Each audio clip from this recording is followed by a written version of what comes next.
कि जो गुरु तुम्हें ये कहते हैं कि तुम मेरे बिना परमात्मा के घर नहीं जा सकते, वो असल में तुम्हें मूर्ख बना रहे हैं। मूर्ख, तुम भी परमात्मा के यहाँ जा सकते हो। कैसे जाओगे? परमात्मा की कृपा से जाओगे। और परमात्मा की कृपा क्या होती है? विहंगम चाल।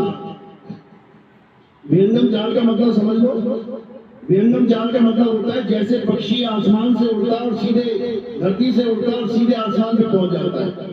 बीच में कोई स्टॉपेज नहीं है कि पहला रूहानी मंडल आया, फिर दूसरा रूहानी मंडल आ गया, थोड़े दिन वेट किया वहां पे, फिर तीसरा रूहानी मंडल आ गया, छोड़े से। ये विहंगम चाल नहीं है, ये मकड़ी की चाल है, चींटी की चाल है।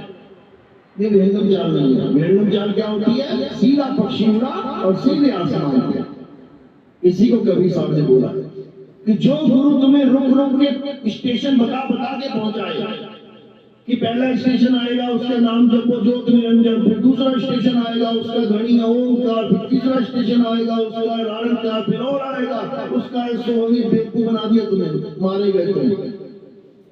ऐसा बिल्कुल नहीं है। ये योगियों का काम है, ये संतों का काम नहीं है। ये नीचे लेवल का ज्ञान है, ये टॉप लेवल का ज्ञान नहीं है। टॉप लेवल का ज्ञान क्या है? विहंगम चाल। कर नैनो दीदार महल में प्यारा है, ये पूरा शब्द पढ़ लेना। इसमें चारों चालों का जिक्र है, जिसमें चींटी की चाल, मकड़ी की चाल, मछली की चाल, अनामी लोग तक मछली की चाल से पहुंचा दिया कबीर साहब ने। लेकिन नकली अनामी लोग था। लास्ट की 6 लाइनें पढ़ लेना, समझ में आ जाएगा। क्या बोलते हैं?